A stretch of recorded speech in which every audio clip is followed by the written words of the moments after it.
현장의 국민 패널이 본격적으로 묻고 답하는 시간을 갖겠습니다. 첫 번째 지금 주제가 단단한 경제, 든든한 민생이죠.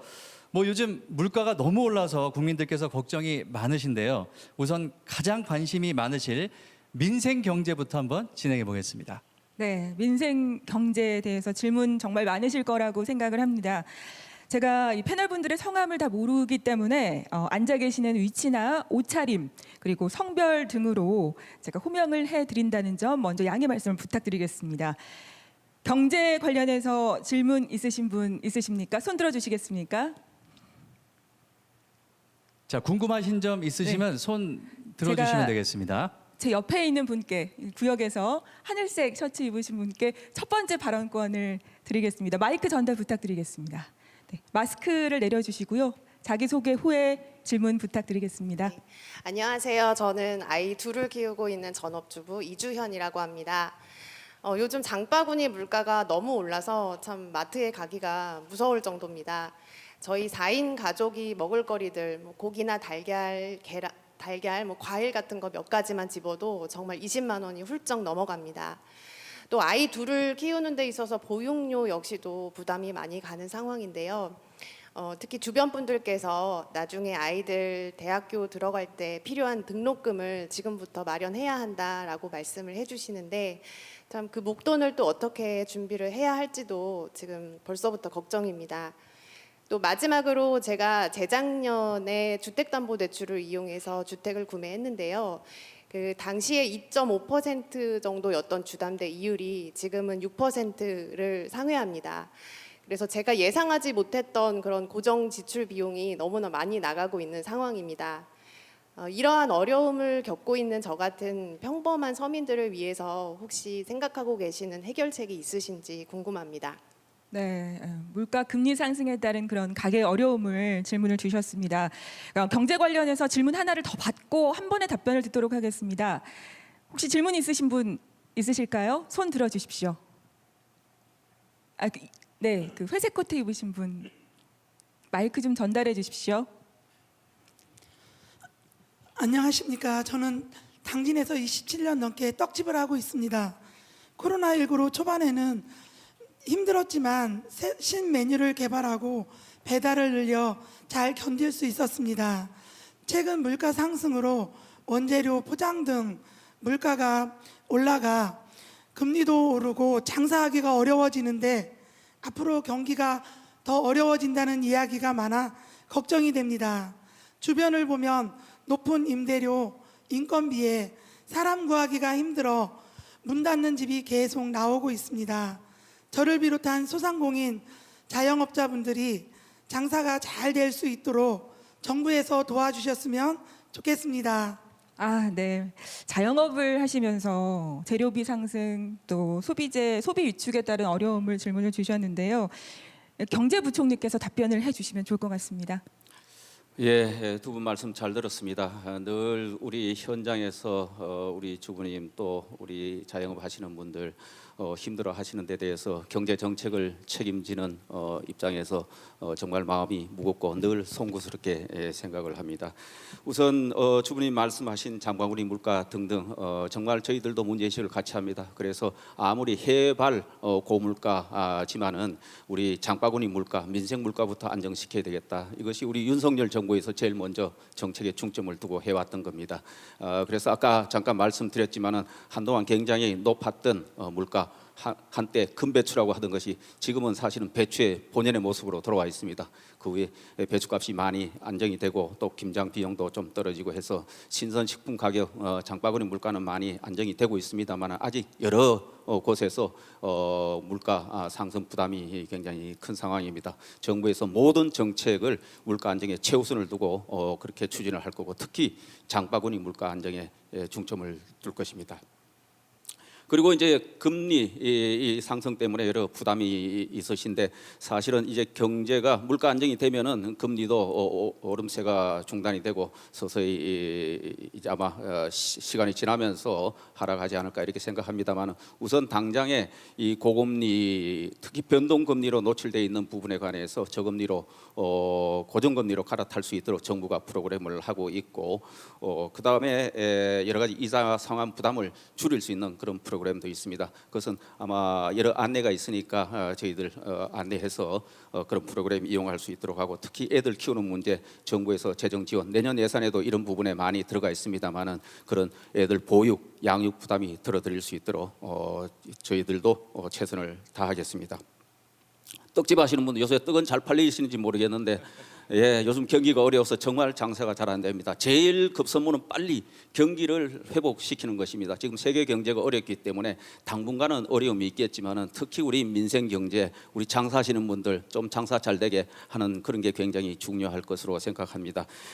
그리고 여러 가지 뭐 금융 이용이나 임대료 부담, 그리고 이자 상환 등에 관해서는 정부에서 세제 지원도 하고 또 특별 금융 지원한 프로그램도 있고 또 자영업자들 장사 잘 되게 하기 위한 여러 가지 경영 환경 개선이나 정책 자금 지원 등의 프로그램이 있습니다. 부족하겠지만은 정부의 정책 자금 또는 세제 지원 이런 거 활용하시고 힘내시기 바랍니다. 저희들 경기 살아날 수 있도록 최선을 다하겠습니다. 감사합니다. 네. 자, 뭐 우리나라 국민들만의 지금 문제가 아니라 전 세계적으로 어렵죠. 지금 고금리 그리고 고물가에 대한 질문을 해주셨고 추경호 경제부총리께서 답을 해주셨습니다. 자, 그리고 우리 국민들께서 또 관심이 굉장히 많은 게 부동산 관련 질문이 아닐까 싶은데요. 부동산 관련해서 질문을 한번 받아보도록 하겠습니다. 한번 손 들어주실까요? 네, 이쪽에 계신 분들이 많이 손을 드시는데요. 맨 앞줄에 계신 분 한번 질문 받아보도록 하겠습니다. 마이크 넘겨주시죠. 예, 안녕하세요. 저는 주택 구입에 관심 있는 30대 청년입니다. 그래서 사실 제가 조금씩 돈을 모으고는 있는데 이게 목돈이 아니다 보니까 지금 상당 금액을 지금 저희가 대출을 받아야 되는 상황이라서 제가 지금 금리가 굉장히 걱정이 됩니다. 근데 이번 정부 같은 경우에는 저희 청년 주거 대책을 비롯해서 각종 공급 대책을 지금 내놓고 계신데 저와 같은 경우에는 언제쯤 주택을 구매할 수 있을지 그런 게 궁금합니다. 또 그리고 제가 지금 전세도 지금 고려를 하고 있는데 사실 집값이 떨어지고 전세가가 내려가면서 전세금을 돌려받을 수는 있을지 혹은 전세 사기를 당하지는 않을지 지금 주변에서 걱정이 되게 많은데 정부에서 이런 거 관련해서 어떤 대책이 있으신지도 알고 싶습니다. 네, 이상입니다. 네. 자, 그러면 질문 한 분 더 받고 답변을 듣도록 하겠습니다. 또 한번 손 들어주실까요? 부동산 관련해서. 네. 네. 이쪽에 계신 분, 네. 자켓 입고 계신 여성분, 네. 마이크 전달해 주시죠. 안녕하십니까. 저는 직방의 빅데이터 랩장 함영진이라고 합니다. 주택시장의 침체가 가속화되고 있습니다. 고금리나 또 경기 둔화에 대한 우려가 커지면서 올해 주택가격은 5% 정도 하락했고요. 2006년 이후 역대 최저의 거래량을 나타내고 있습니다. 임대차 시장도 세입자의 어려움이 커지고 있는 상황입니다. 가격이 내려가면서 보증금 반환이나 또는 빠른 월세화에 따라 주거비 부담이 늘어나고 있습니다. 공급자 시장도 PF와 관련된 어려움, 또 미분양에 대한 어려움이 커지고 있는데요. 아마 내년에도 크게 시장은 다르지 않을 것으로 판단됩니다. 이런 상황에서 정부의 대책이 궁금합니다. 네. 첫 번째 질문자께서 이제 내 집 마련 고민을 해주셨고 두 번째 이제 부동산 업계 종사자로서 고금리 경기 침체에 따른 부동산 경착륙에 대한 그런 우려를 또 표시하셨습니다. 윤석열 대통령의 의견을 여쭙겠습니다.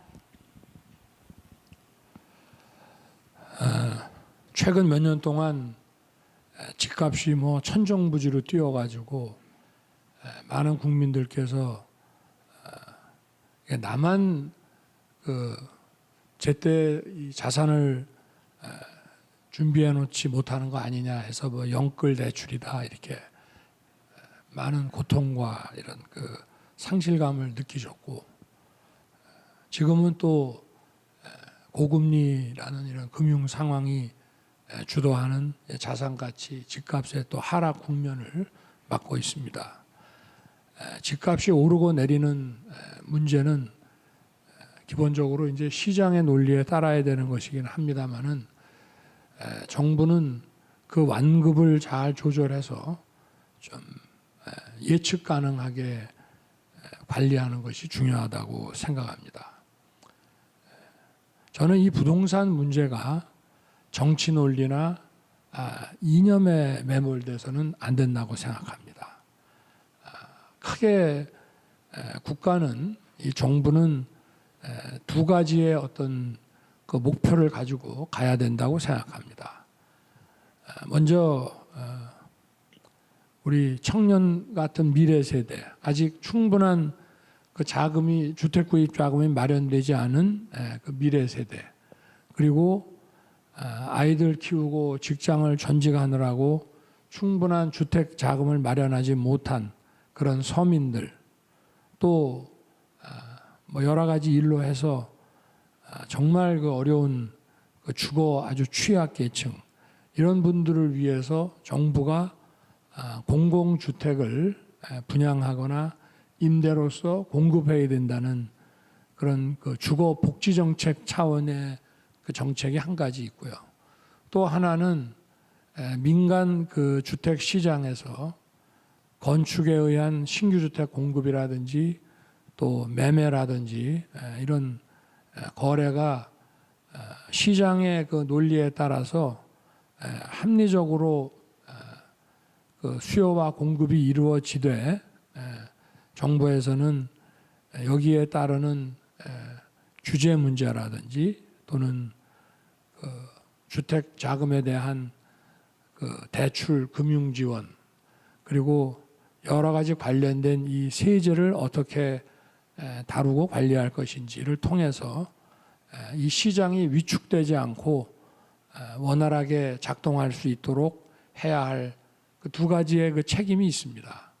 첫 번째 그 공공주택은 분양의 경우라면은 정부가 시행 이익을 포기하고 값싸게 공급하면서 또 많은 금융 지원을 하는 것이고, 그리고 임대 물량을 공급하는 문제는 공공 임대 주택을 지어서 값싸게 분양하는 것과 또 민간 임대 시장에서 좀 임대 물량 가격이 잘 관리돼서 합리적이고 싼 가격으로 그 임차를 할 수 있게 해주는 것이라고 할 수 있습니다.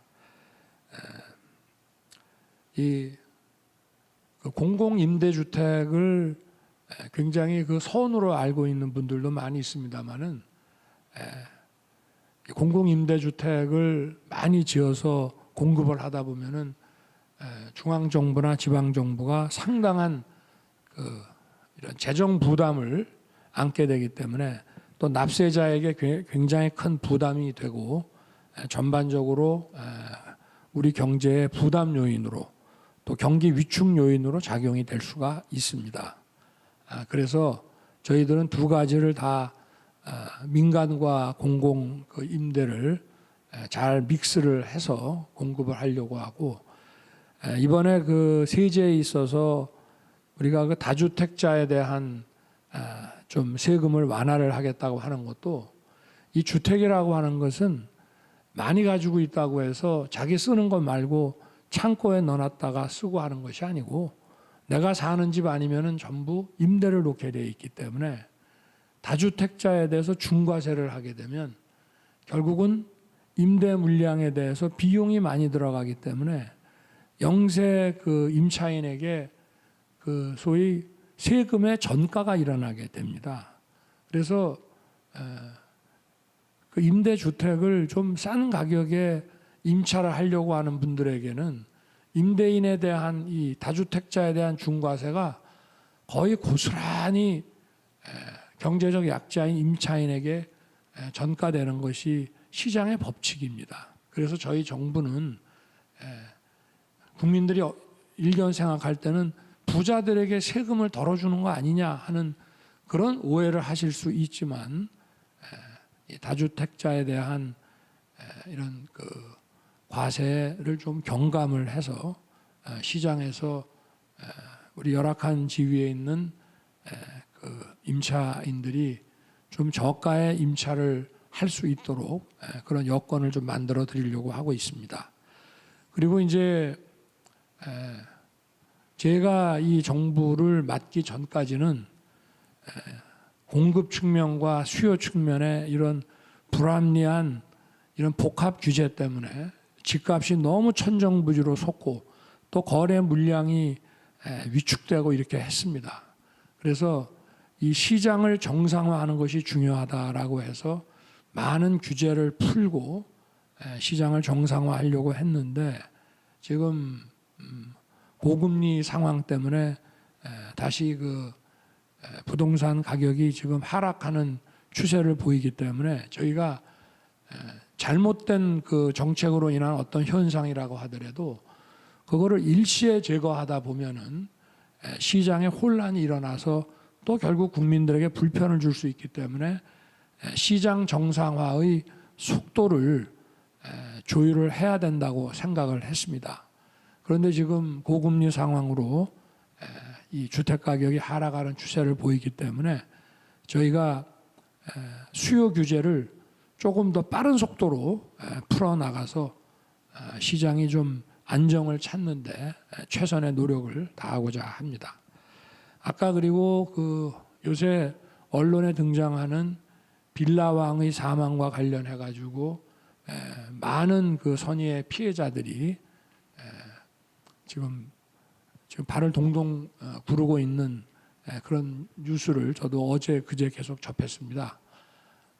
그래서 저도 뭐 법조인 출신이고 하다 보니까 이 부분에 대해서 법률적으로 상당히 좀 고민을 많이 하고 회의도 하고 했습니다. 그래서 오늘 아침에 국토부와 법무부에 그 전세입자들에 대한 합동 법률 지원 TF를 만들어서 이분들에 대해서 법률 지원을 하고 그리고 법원의 그 등기 명령 판결을 신속하게 받아냄으로써 전세금 반환 보증 그 혜택을 누릴 수 있도록 저희가 최선을 다하고 그리고 이 한 1000세대 이상의 그 임대 물량을 관리를 한다고 하면은 거기에 맞는 체계적인 시스템이나 이런 게 돼 있어야만 그게 정상인데 그렇지 않다면은 그거는 대부분이 사기 범죄라고 볼 수가 있습니다. 이 부분에 대해서는 저도 몇 달 전부터 이 법집행 기관에게 철저한 그 단속을 주문을 했습니다마는 여기에 대해서 더욱 강력하게 우리 서민들이 피해 보지 않으시도록 하여튼 최대한 저도 관심 갖고 노력하겠습니다. 그리고 어느 장관님이 좀 여기에 대해서 추가 설명을 좀 국토부에서 먼저 하시겠어요? 네, 아무래도 부동산 관련 질문이기 때문에 그래, 그럼 우리 원희룡 장관님께서 국토부 장관께서 좀 추가 설명을 좀 해주십시오. 예, 국토부 장관입니다. 워낙 대통령님께서 상세하게 설명을 해주셔서 제가 뭐 특별히 덧붙일 건 별로 없는데요. 아까 내 집 마련을 위해서 뭐 부지런히 돈을 좀 모으고 있는데 참 요즘 어려운데 참 돈까지 모으시는 참 열심히 사시는데 언제쯤 새 정부의 공급 정책에 따른 내 집 마련이 가능하겠냐 하셨는데요. 저희는 270만 원 공급 계획을 가급적이면 국민들이 원하는 그런 눈높이에 맞는 품질과 위치에다가 다양하게 공급을 하려고 합니다. 그 중에서도 공공주택을 한 50만 호를 그 시세보다 한 70% 전후의 가격대로 한 40년 전후에 장기 모기지를 붙여서 부담을 낮춘 그래서 우리 무주택 서민들과 젊은 세대들에게 희망을 갖고 내 집 마련을 포기하지 말라는 그런 공급을 할 텐데요. 이제 준비가 많이 돼서 이번 달 말부터 사전 청약을 받기 시작합니다. 그래서 관심 있는 분들은 이용해 주시기 바라겠습니다. 네, 자 원희룡 국토부 장관님의 말씀이셨고요. 그리고 아무래도 김주현 금융위원장님께서도 좀 하실 말씀이 있으실 것 같아요. 금융위원장입니다. 이제 부동산 문제가 이제 많은 분들이 우려를 많이 하시는데 사실 이제 금융 안정 차원에서도 이 부동산의 연착륙이 굉장히 중요합니다. 그래서 저희들도 일단 대출 규제를 하나하나 좀 풀어 나가려고 하는데요. 최근에 이제 그 투기 지역에 대해서 이제 부동산 LTV를 갖다 50%까지 하는 거는 이미 발표를 했고, 지금 현재 그 다주택자나 임대사업자분에 대해서는 주택담보대출이 허용 안 되는 경우가 많은데요.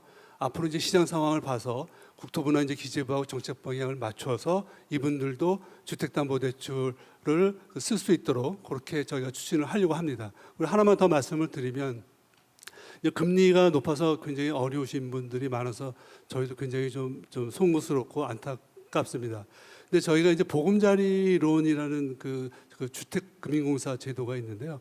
그게 그 가입 자격이 지금 주택가격 기준으로 해서 6억까지 돼 있는데 이제 이거를 한시적으로 이제 9억까지 올리려고 합니다. 그러면 이제 이게 뭐냐면은 주택금융공사가 시중금리보다 낮은 금리로 해서 고정금리로 대출을 해주는 제도입니다. 근데 이제 지금 여러분들이 많은 분들이 변동금리를 쓰고 있기 때문에 최근에 이제 주택 금리 올라간 게 내년 봄 되면은 사실은 또 많이 올라갈 가능성이 많습니다. 그래서 이런 분들은 요 주택금융공사가 제공하는 고정금리 보금자리론으로 바깥하실 수가 있고요. 또 이 보금자리론은 그 DSR 규제에 적용을 받지 않기 때문에 그 집을 좀 마련하시는 분도 굉장히 요긴하게 쓸 수가 있는 제도입니다. 이거 참고로 말씀드립니다. 감사합니다. 네. 자, 정부에서 열심히 노력을 하고 있다는 걸 좀 확인할 수 있었고요. 부동산 시장 정상화를 위한 정부의 선제적인 대응을 기대해 보도록 하겠습니다. 자, 이어서 온 국민의 관심사라고 할 수 있겠습니다. 요즘에 또 우리나라는 초고령 사회에 접어들었는데요. 복지 분야의 질문을 받아보도록 하겠습니다. 사회적 약자를 우선하는 따뜻한 공동체를 위해 우리는 어떤 노력을 해야 할까요? 국민 패널들의 질문을 한번 받아보도록 하겠습니다. 복지 분야의 질문입니다. 한번 손 들어주실까요? 제 눈에 그냥 싹 들어오는 분이 계시는데요. 저 맨 뒷줄에 회색 자켓인가 입고 계신 여성분 마이크를 드리겠습니다.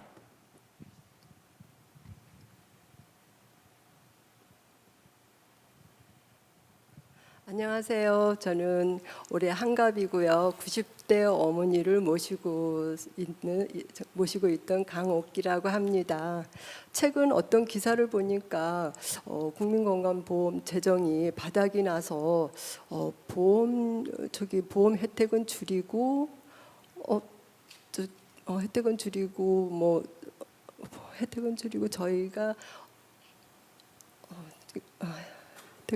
저희가 보험료를 인상한다고 합니다. 점점 나이가 들어가는 저희한테는 늘어나는 병원 비용이라든지 건강보험료라든지 이런 게 걱정이 됩니다. 그래서 최근 건강보험료로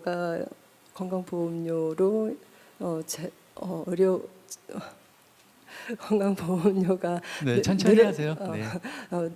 건강보험료가 늘어나면은 저희 혜택이 줄어들고 보험료는 인상이 되는 건지 정부에 궁금합니다.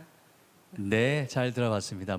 지금 이제 약간 긴장하셨는지 말씀을 조금 이제 더듬으셨는데 다들 질문 이해는 되셨죠? 네, 대통령께서 한번 답해 주시겠습니까? 이 문제에 대해서. 지금 노모를 모시고 우리 사시는 우리 장년층께서 좀 최근에 이 건강보험 제도의 이런 문제점에 관한 이런 보도들을 보고 좀 걱정을 하시는 것 같은데 크게 걱정하실 필요가 제가 없다고 말씀드리겠습니다.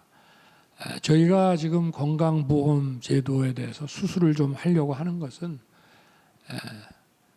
이 소위 모럴 해저드, 여기에 관한 건강보험 제도를 사용하는 사람들의 이 도덕적 해이가 다른 선량한 보험가입자들에게 피해를 주기 때문에 그거를 없애고 우리 이 보험 제도를 정의롭게 다시 만들겠다는 뜻입니다. 여러분이 그 자동차 그 책임 보험에 그 가입을 하는 이유가 접촉 사고 때 그 얼마 안 되는 돈을 물어주는데 쓰려고 보험 가입은 하지 않으시죠? 이게 어떤 그 내 소득이나 재산으로 감당하기 어려운 그런 인적 물적 피해를 냈을 때 그거를 감당하기 위해서 보험을 드는 거 아니겠습니까? 건강보험도 가장 중요한 것은 고비용이 들어가는 중증 질환을 내 소득이나 자산으로 감당하기 어렵기 때문에 그런 그 중증 질환에 관한 필수 의료를 제대로 받고 또 국가에서 제대로 해주기 위해서 이런 보험 제도를 운영하는 것입니다. 그래서 가장 중요한 것은 건강보험제도에서 제일 중요한 것은 누구나 어디 몸이 좀 이상할 때 아무 때나 병원에 가서 내가 원하는 모든 진료를 다 받게 하는 것이 목적이 아니고 나와 우리 가족 중에 정말 비용이 많이 들어가는 중증 질환이 걸렸을 때 그 돈 걱정하지 않고 제대로 치료받고 건강을 회복할 수 있게 하는 그런 것을 만들기 위해서 우리가 보험제도를 건강보험제도를 운영하는 것이기 때문에 건강보험제도 본래의 취지대로 정상화시키겠다는 것입니다. 이게 어떤 분은 뭐 소위 의료 쇼핑이라고 그래서 1년에 병원을 수천 번을 다니신 분이 있습니다. 아무래도 뭐 직장이 바쁜 분들 같으면은 도저히 꿈도 꿀 수 없는 얘기겠죠. 그리고 고가의 이런 MRI 같은 것을 뭐 무제한으로 사용한 경우들이 있는데요. 좀 제대로 이런 것을 심사 평가를 제대로 해서 보험 가입자들이 공평하게 그 중증 질환 필수 의료에 대해서 제대로 그 지원을 받게 하는 것이 맞다 이런 생각이고요. 그렇지만 우리가 왜 기업 그 활동에 있어서도 그 경영 판단의 원칙이라는 거 있지 않습니까? 비즈니스 저지먼트 룰이라고 이렇게 어떤 일정한 원칙에 따라서 판단한 것에 대해서는 그 기업 경영자의 그 판단을 존중을 하고 더 이상 법적 그 어떤 책임을 묻지 않아야만 원만한 그 기업 활동이 되는 것과 마찬가지로 의사가 판단을 해서 이거는 이런 진료가 필요하고 이런 고가의 처치가 필요하다고 판단이 된 것은 존중을 해야 된다는 것에는 변함이 없습니다. 그래서 뭐 소위 뭐 메디컬 저지먼트 룰이라고 하는 그런 원칙을 수립해서 이런 그 정상적인 의료 판단에 따라 가지고 처치한 것까지 저희가 뭐 과잉 진료라고 해서 막 칼질을 하는 것은 그거는 바람직하지 않다고 생각을 하고요. 심사 평가에 있어서 더 전문성과 또 이런 자료 축적이 이루어지고 또 이의가 있는 경우에는 아주 효과적인 그런 이의 그 절차 제도도 잘 만들어서 국민들이 우리 의료 그 보험 재정이 건강보험 재정이 국민들 모두에게 제대로 쓰일 수 있도록 저희 정부가 잘 설계하고 운영을 하겠습니다. 우리 뭐 다른 질문 하나 더 받고 제가 말씀드립니다. 네, 지금 이 질문과 관련해서 우리 조기용 보건복지부 장관께서 추가 답변하실 거 있을까요? 보건복지부 장관 조기용입니다. 지금 대통령님께서 워낙 자세하게 설명해 주셔갖고 추가로 드릴 말씀은 없는데 저희가 지금 이번에 개편하려고 하는 것은 국민 여러분께 필수 의료, 중증 의료 서비스는 그대로 지원을 하는 것입니다. 다만 의료 남용이나 자격 도용 같은 것을 방지하는 것입니다. 정부가 추진하려고 하는 것은 건강보험의 역할을 축소하려고 하는 것이 아니라 건강보험의 지속 가능성을 제고하기 위한 것입니다. 네, 좋은 답변이 되셨습니까? 네, 명쾌한 답변이 되셨기를 바라겠습니다. 오늘 오시면서 마음속에 내가 어떤 질문을 하겠다 한 가지씩 생각을 하고 오셨을 거라고 생각을 합니다. 허심탄회하게 편안하게 손 들고 질문 주시기 바라겠습니다.